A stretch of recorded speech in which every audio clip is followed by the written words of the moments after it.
গাজার এক মা তার ৬ বছর বয়সী মেয়ের কবরের পাশে বসে আছেন। মেয়েটি মারা গেছে ঈদের ৩ দিন আগে বিমান হামলায়। মা তার জন্য যে লাল জামাটি কিনেছিলেন সেটি কবরের মাটির উপর রেখে দিয়েছেন। তিনি বলেন, ঈদে ওকে এটা পরিয়ে দিতাম, এখন ওর কবরের পাশে রেখে গেলাম, জামাটা যেন ওর সঙ্গে থাকে।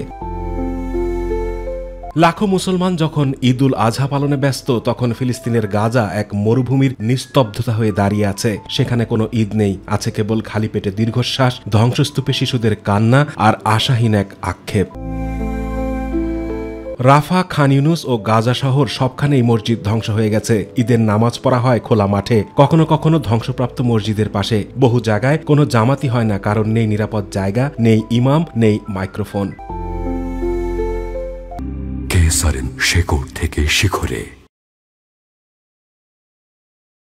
নামাজের পরপরই কেউ কেউ কবর জিয়ারত করেন, কেউ আবার চোখের জলে হারানো স্বজনদের স্মরণ করতে থাকেন।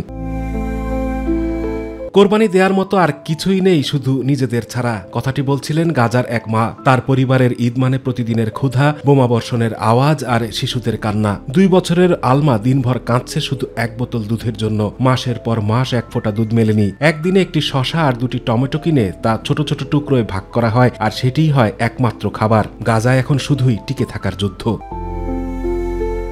ঘরবাড়ি নেই, বিদ্যুৎ নেই, পানীয় নেই। ঈদের নতুন জামার তো প্রশ্নই ওঠে না, শুধু আছে একবেলা কোনোভাবে বেঁচে খাবার খুঁজে পাওয়া, আর পরের বোমা কোথায় পড়বে সেই অপেক্ষা।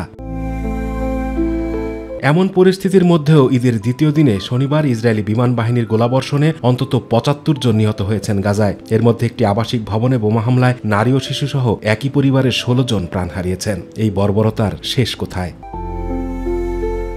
আতিকুর রহমান তিতাস, মাই টিভি।